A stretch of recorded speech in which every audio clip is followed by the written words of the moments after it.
everybody. I got a lady on the channel. I said, are you ready? She said, as ever.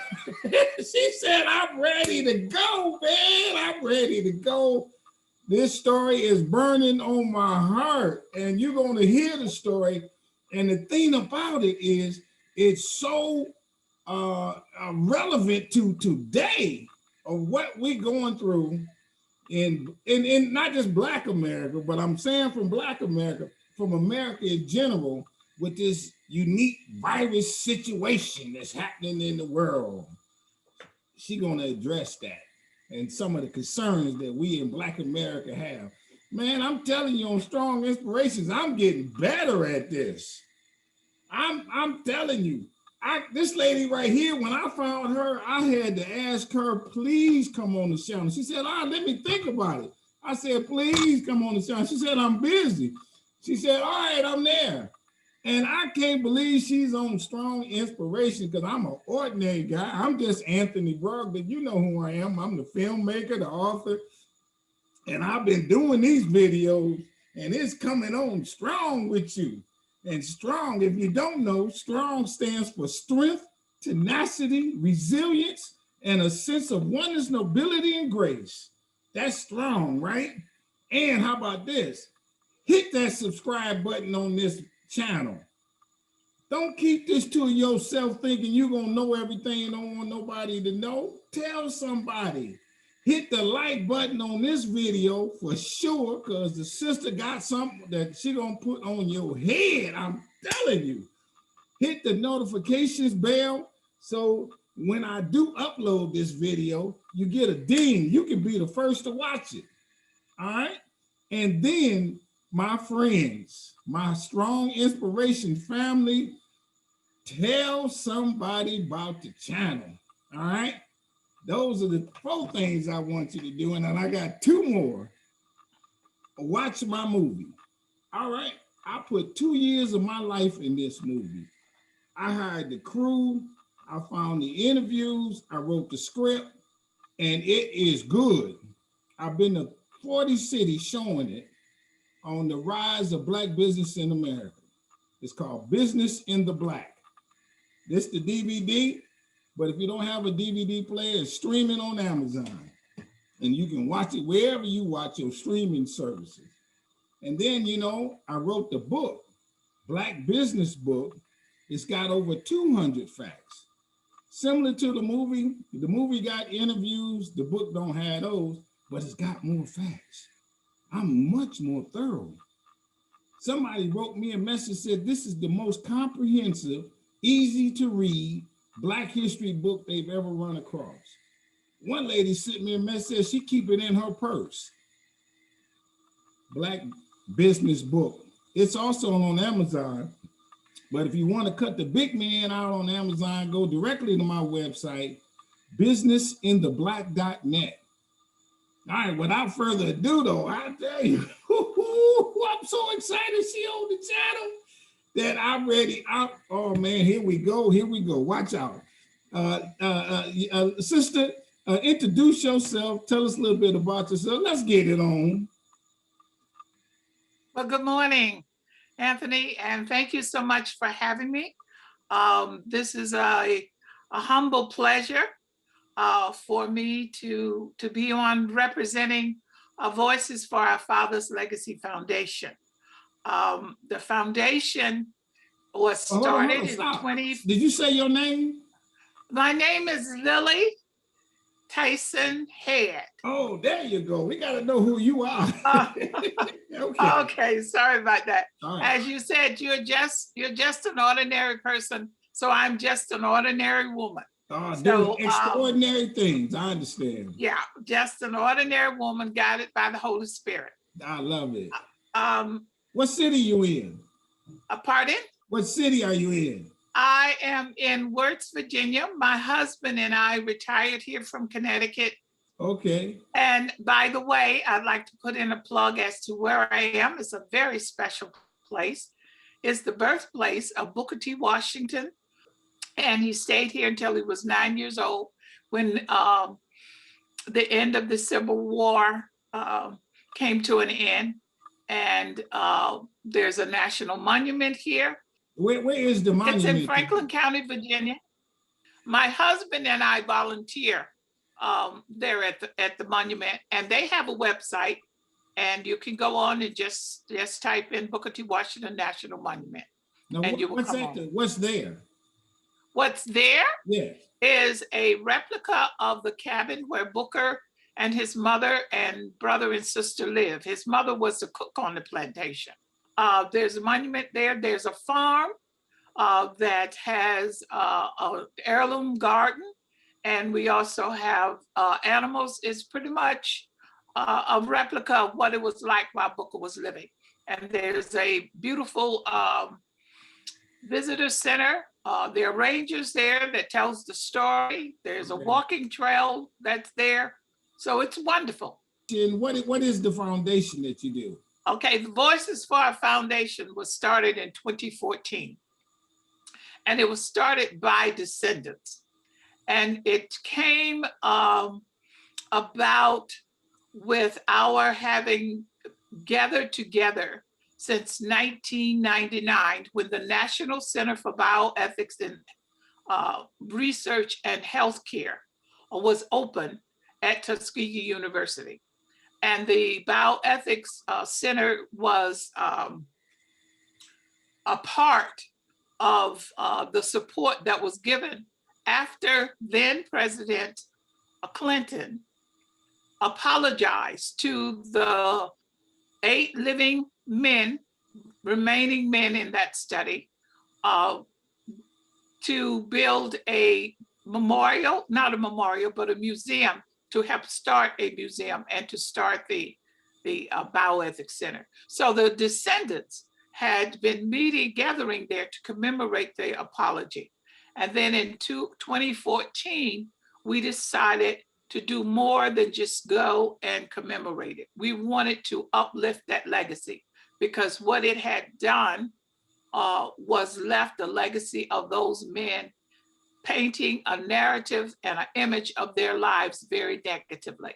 And we didn't want that to stand. Okay, now let's go back to the beginning. What we're talking about is the Tuskegee experiment with these black men and syphilis, and some getting shots and some not getting shots. What's the story? Okay, let's clear up something first. Right. And that is, you referred to it as the Tuskegee Experiment. Right. And some refer to it as the Tuskegee Study, the Tuskegee Syphilis Study. The study is, and this is part of the foundation's mission. Right. The study is the United States Public Health Service Syphilis Study at Tuskegee and Macon County. Why are we referring to that or changing that name now? Is because the ownership of that study belongs to the United States Public Health Service and not Tuskegee. When you put Tuskegee in front of it, it's like it's the Tuskegee story. Right. It is not. It is the United States Public Health Service story, and they are the owners, and they are accountable for that study, not Tuskegee. Right. So we want to change that narrative. We want to change that because that makes it sound like Tuskegee had something to do with it, and they didn't. Of course, Tuskegee. That's why at Tuskegee is included also in there, and Macon County, because it wasn't just Macon County, and then Alabama too, because the Public Health Service, both in Macon County and in Alabama, had to sign off on it, as well as Tuskegee. Okay, now where did this happen? It started in 1932. And it started out by being sponsored by the Rosenwald Foundation. And it was only supposed to last for 6 months, to be the study of untreated syphilis in the Negro male. There was no cure for syphilis at that particular time in 1932. However, they were treating it with certain mercuric and bismuth medication, which was quite had a lot of risk factors and side effects with that. But that was some type of a treatment. And they promised the men when they recruited them in 1932 that they would be treated for their so-called bad blood. And as you know, bad blood at that time was considered any and everything.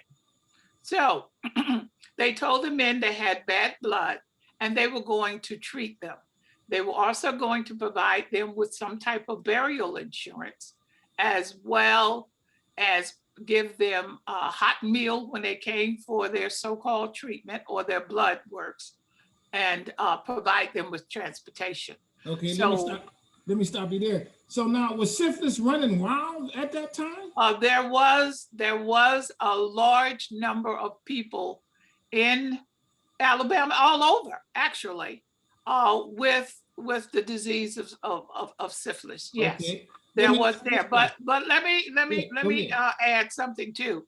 A lot of the men, there were 623, and they had two groups: the syphilitic group and the control group. The control group, of course, did not have syphilis. The syphilitic, of course, did. Of that 423 men who was in the syphilitic group, a large majority of those men had congenital syphilis. That means they had inherited from their mother, who more than likely had inherited from their husbands or their significant others. So okay, let me stop you there. Syphilis can travel by birth to the next to the offspring. Yes, Okay. yes, it can. So they were in latent syphilis, and a lot of those men were, so they weren't having any problems or anything. Now, you mentioned something about some men were given shots and some men were not. No man was given any shots. No one was treated. That is one of the big immoral and evil things of the study, because no one was given treatment. It was a lie that was told, and it was a false that was done to the men. No And they pills were or thinking, anything. no, they were not given. They were examined, and they were, with the blood test, they were able to see how the syphilis was progressing or not progressing, but they didn't tell the men. The men were uninformed. They did not know anything about any study, that it was a study that they were in. And they did not give them permission to do what they were doing. Okay, let me start here a little bit, and maybe I'm gonna come up with questions that the people want to know. How did they choose syphilis? Were there other diseases, or was syphilis just one of them that they decided to do? Was it a Black thing? Why syphilis? I don't know why they chose to just do syphilis in that community, but syphilis was a mystery, and they were still trying to find. You have to understand, they were still trying to find a cure for it. They had not found a cure for it. And as you alluded to, as far as the treatment of Black people, particularly Black men in this country, that's where that you can see that playing out in doing this study. Okay. Was because they wanted to see how the Black men would react to it, because we, were considered subhuman, and we were also considered weren't that intolerant of pain. We could tolerate pain. So all of that, and that goes all the way back to slavery, as to how we were treated as far as our pain. There's much documentation on how that happened.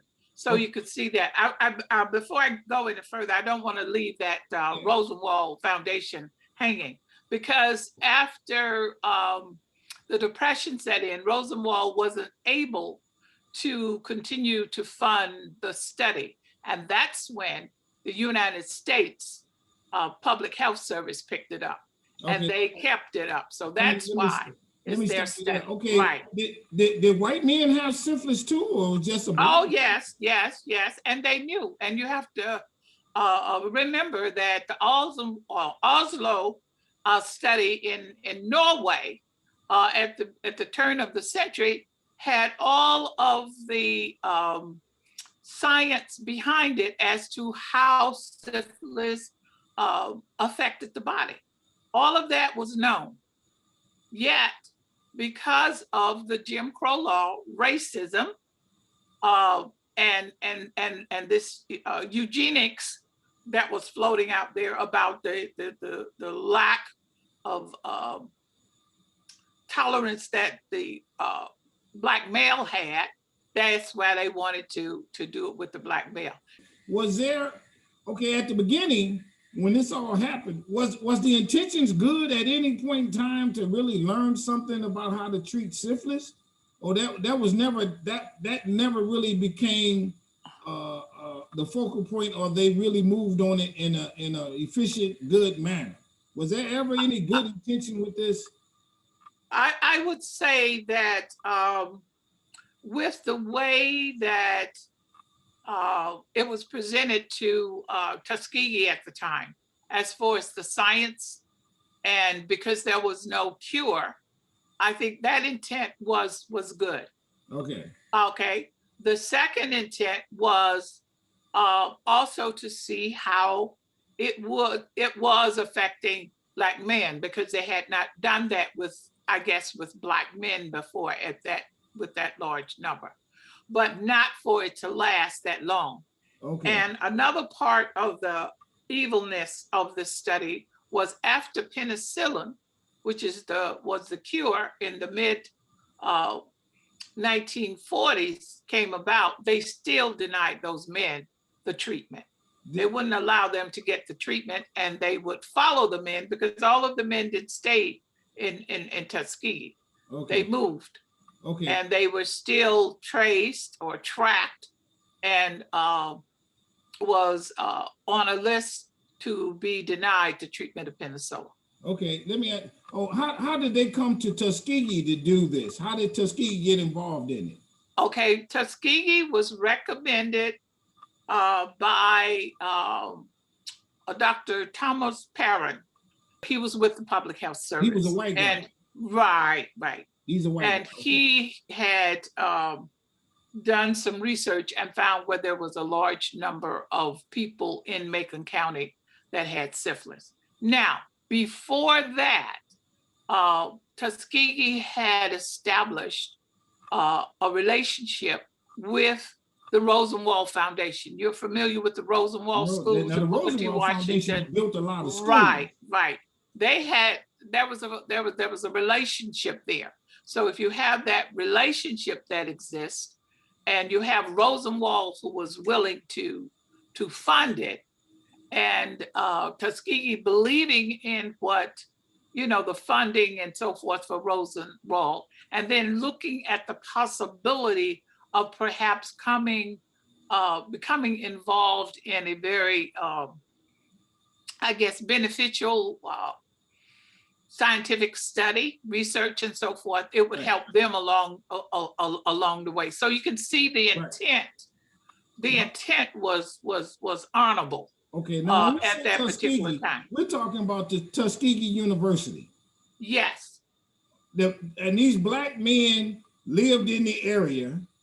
Tuskegee, as you know, there was a lot of gerrymandering and so forth and so on. So if you lived outside a certain area, you were in Tuskegee, the city. And if you lived outside of that, you were in the county. Okay. These men were in the county. Okay. They were in rural Macon County. Now, it was in 1930, doing, depression and all of that. And most of them were sharecroppers. They're in Tuskegee. So it was pretty much easy for them to gather in communities where it was small and people knew each other.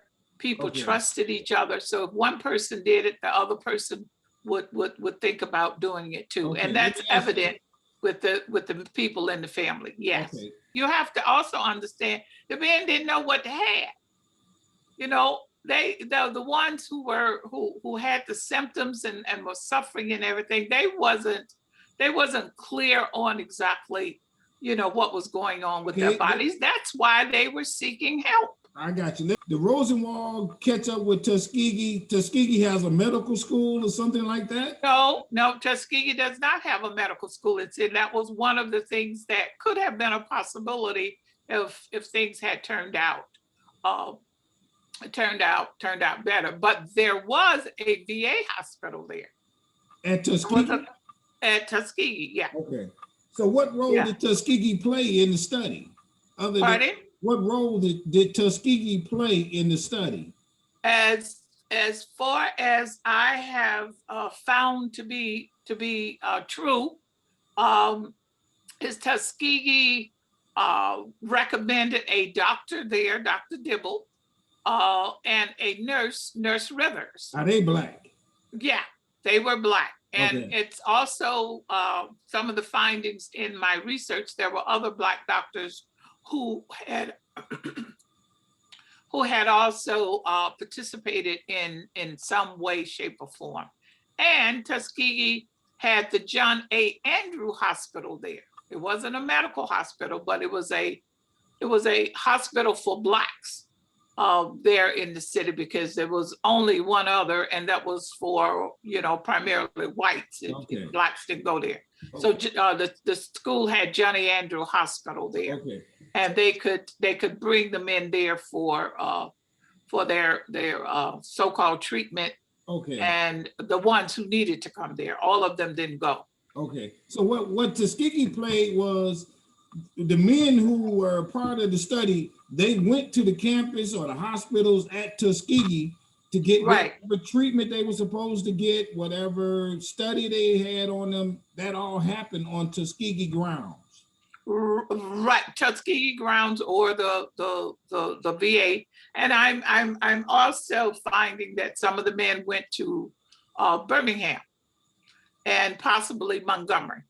But see, there's a lot more research that needs to be done with the study, because there are a lot of unanswered questions, and that's one of the purposes and the mission. Part of the mission of the foundation is to find so many unanswered questions about the study that we don't know. They could be out there, but we don't know them, and we want to find them out. Now you alluded to earlier that they didn't give them any shots or treatment or anything. No, they would take blood, and I think a lot of people think that when they are taking the blood, getting the blood tests from the men, that they are injecting the men with something. They did not inject the men with anything. They didn't do nothing but just to see what the results was. Right, and the whole purpose of it, after the U.S. Really got involved in it, was to see the men demise and then do autopsies from the men to see what had happened. To see if syphilis killed the men? Yes, and they would do their autopsies after the men died. That was the main objective, was to follow them to their death. But then there was no treatment. Was there some instance where somebody eventually found a treatment? As penicillin? Penicillin was the treatment, and some of the men got out of it. My father was one, even though my father showed no symptoms, none whatsoever. He was never sick a day in his life. Yes, my father was a part of this study. Why did he agree to be a part of the study? How did he get contacted to be a part of the study? He said that the doctors and the nurse came to the farm that he was living on in Macon County, where he was a sharecropper at that time, and recruited the men in that little community. So and that's how he. To him. Pardon? They did nothing to your father. No treatment or anything. No, they didn't need to do. The thing they did to my father was took his blood and recorded him in that study, enrolled him in that study. Okay. All right. So now, after they do this study, how long does this last? From the, I think you said It started in how long? 1932 and it lasted for 40 years, 1972. And the way it was exposed was that there was another gentleman, I think his last name is Buxton, was doing a research. It was a student, and he was doing a research on another medical issue. And he came across the records of the Public Health Service study. And he told an AP reporter, Jean Heller, about what he had found.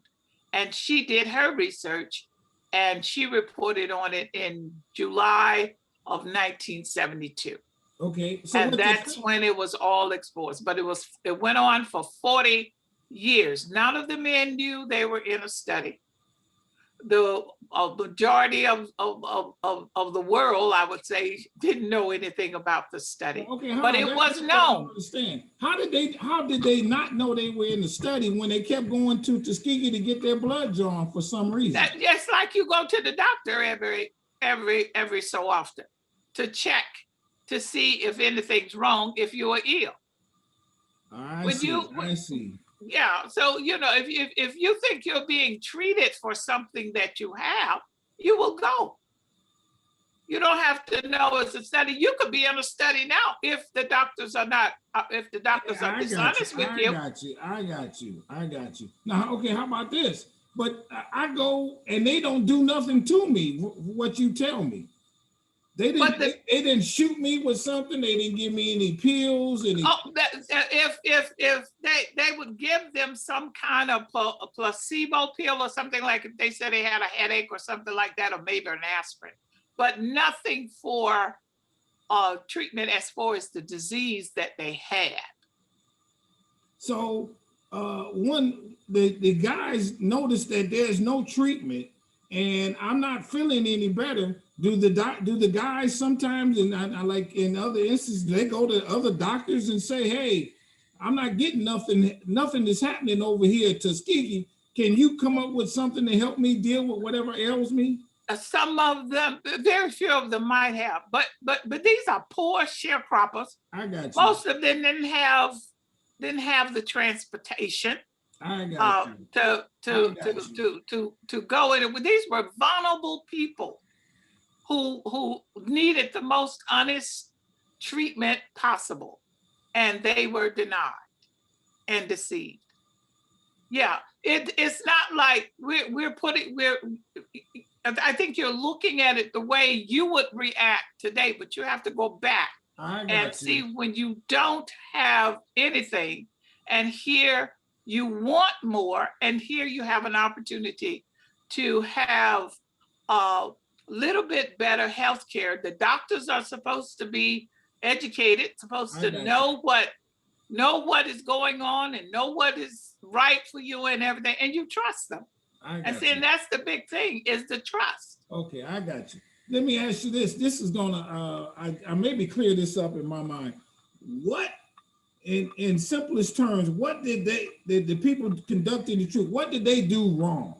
They did everything. They started off first by lying to the people. Okay. And not telling them the truth as to what was ailing them and all of the problems, and telling them about the study. That was the first thing. Good. No, let me stop you there. So they knew what was ailing them was syphilis. Yes. And they did not tell them that's what it was. Right. I got you. Okay, now we're getting somewhere. They just said they had bad blood.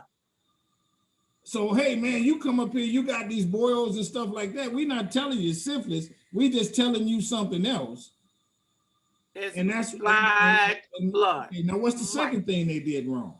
All right, the second thing they did wrong was not telling them. They didn't, and along with that, they didn't inform them of what was going on with their bodies, what they were doing, what the intent of the story was doing. That was the second thing they did wrong. I got you. and they didn't get consent when they did that. They didn't get the people to agree. They didn't give them the opportunity to go somewhere else or to be aware of what could happen to them and why they were doing it. Okay. That was the second thing. Okay, and then the third thing they did was they didn't provide the treatment that they said they were going to provide to help treat the men. That was the third thing. And then the big thing, in my mind, the criminal thing was they did not allow those men to be treated when penicillin came out. Okay, I got you. So can we imagine, have you done some numbers of how many men died because of their lack of treatment? And I mean, that's hard to tell. I mean, other things could happen, you get cancer or whatever, but is that the case? A lot of them died because they didn't get this treatment? According to what I've read, what I've researched, is that there were 100 men who died due to syphilis or syphilic related illnesses by 1972. And we don't know how could have stopped that. Pardon? And the penicillin could have stopped that. The penicillin could have stopped or at least slowed down. I got you. I see. Or, yeah. I see. Yeah.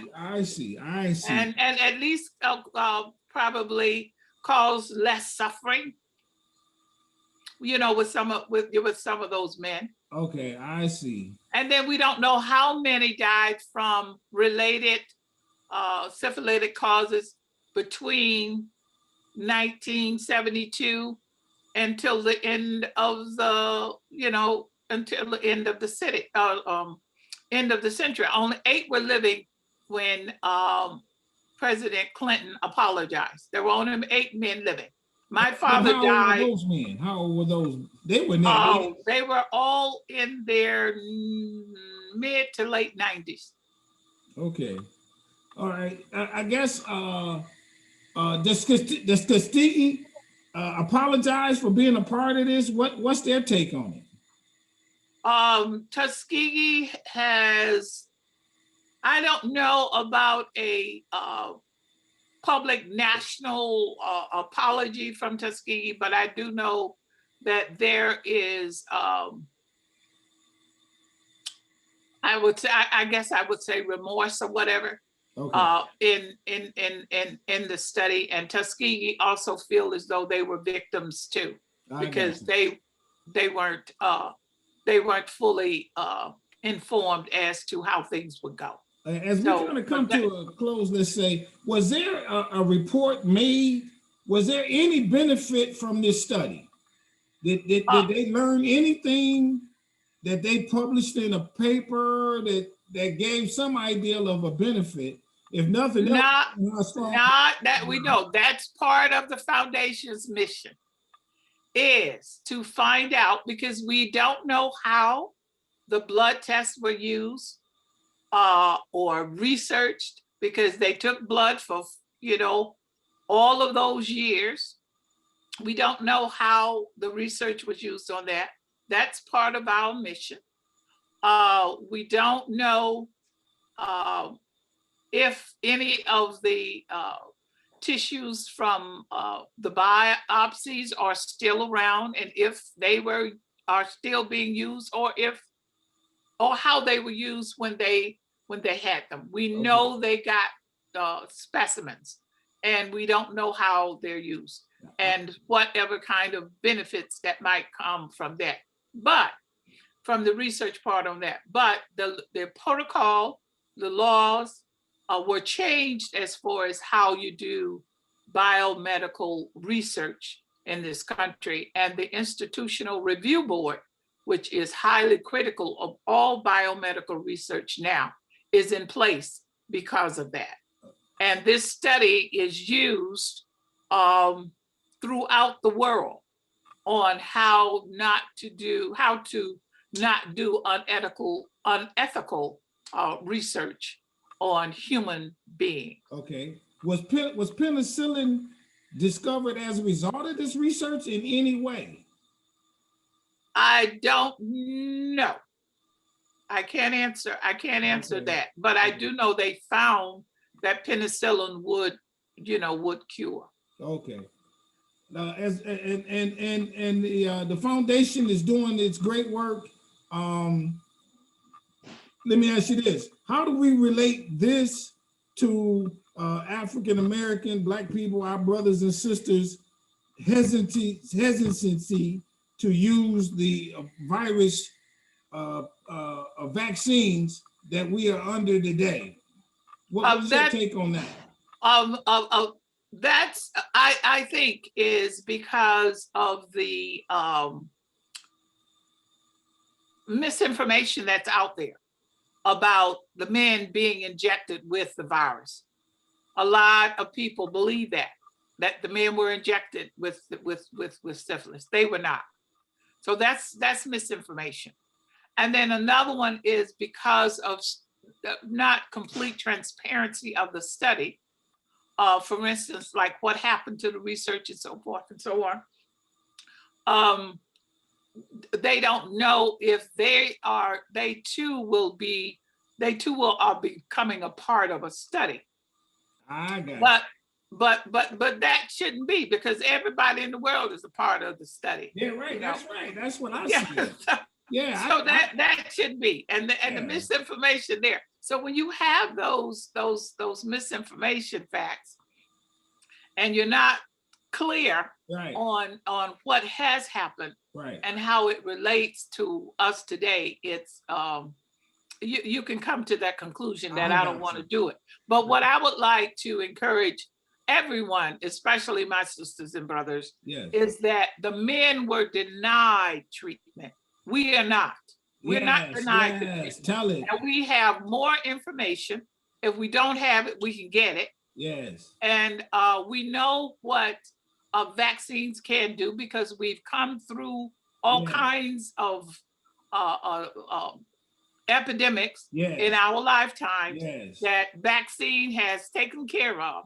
So we need to get it, and we need to help ourselves with making sure that we get the vaccine. Oh man. So that's so important. And those men stepped out on faith to get better, and we need to step out on faith so that we will be better, because we know much more. So I'd like to say that. I love it. I tell you, I thank you. Now the name of the foundation is again? The name of the foundation, and I'd like to share some of the work that we're doing. The name of the foundation is Voices for Our Fathers Legacy Foundation. And you can go online and visit our website. And it's just voicesforourfathers.org. And pull us up and visit our website. And our foundation mission is to preserve the legacy of the men, of the 623 African American men victimized in the United States Public Health Service syphilis study, by fostering social justice, education, and public health research. Now, we have given 13 scholarships in the past 3 years. It'll be 4 years this year. We are in the process of building or raising funds to build a memorial and inspiration garden there at Tuskegee, near Johnny Andrew Hospital, right next to it, and the Bioethics Center, where the men were so-called treated. To tell their stories, tell the story of the study, factual story of the study, honor the men, and then to inspire everyone to not to let that happen again, and provide a space for healing. Yeah. We also are writing a book about the untold stories of the men, because all of the men did not remain sharecroppers. And we also would like to continue to do outreach, Yes. continue to do interviews like we're doing today, Yes. to tell the story of what we're doing. And anyone can join us. It's a membership organization. We are 501c3 nonprofit, and anyone can join and help us with our mission. And we welcome anyone with the talents and the know-how to move things forward. Yeah. And because of the pandemic, we found another role, and that is in more in advocacy. Yeah. Because we have been doing a lot of advocating for taking the vaccine. I told you this was going to be good. Did you know he was a part of this in any way? My father was 67, and we didn't know. And the way we found out about it, my brother Wallace was in the Air Force, stationed in Texas, and he was reading the Ebony magazine. Yeah. And he came across the article about this study that had gone on in Tuskegee for 40 years. So he called my father in Connecticut and asked him if he knew anything about this study. And my father said no. Says, I don't know anything about a study. I don't know anything about that. Yeah. And then Wallace went on to tell him, he said, well, Dad, they said that there was a nurse that came around to all of these different farms and different places out in Macon County and was taking blood. And he said, well, I did go and give my blood to some people. And so a couple of days later, the CDC called my father and told him that indeed he was in the study. Did that hurt his feelings? Did it hurt his feeling? Yeah. Can you imagine? My father was an honest man of character, high integrity, independent. It was very, very traumatic. He was confused. He was angry. He felt deceived. He felt lied to. And but my father was realistic, and he was a man of strong faith. I got you. And he told us that it wasn't. I asked him a few days later, how did he feel about that? Being in the study after he had been contacted by the CDC. And he said, I can't do anything about that. Right. What happened to me and all of those men, I can't do nothing about it. Yeah. But it's up to you all to make sure that this doesn't happen again. I got you. We're going to close on that note, because that is the note of the day. Oh, my God. I think everybody, I tried to ask questions that hopefully this explained it. She explained it. She did a tremendous job here on Strong Inspirations. Everybody subscribe to the channel. Hit the like button on this video. If you don't like any other, you need to like this video. Hit the bell. You hit a button. I don't care what button you hit. Just hit a button. Go to the website.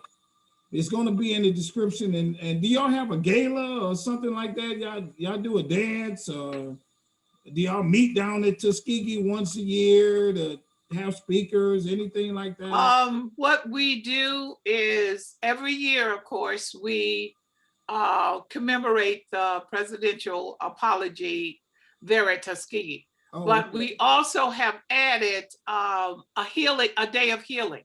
Okay. And we go through a healing session. Okay.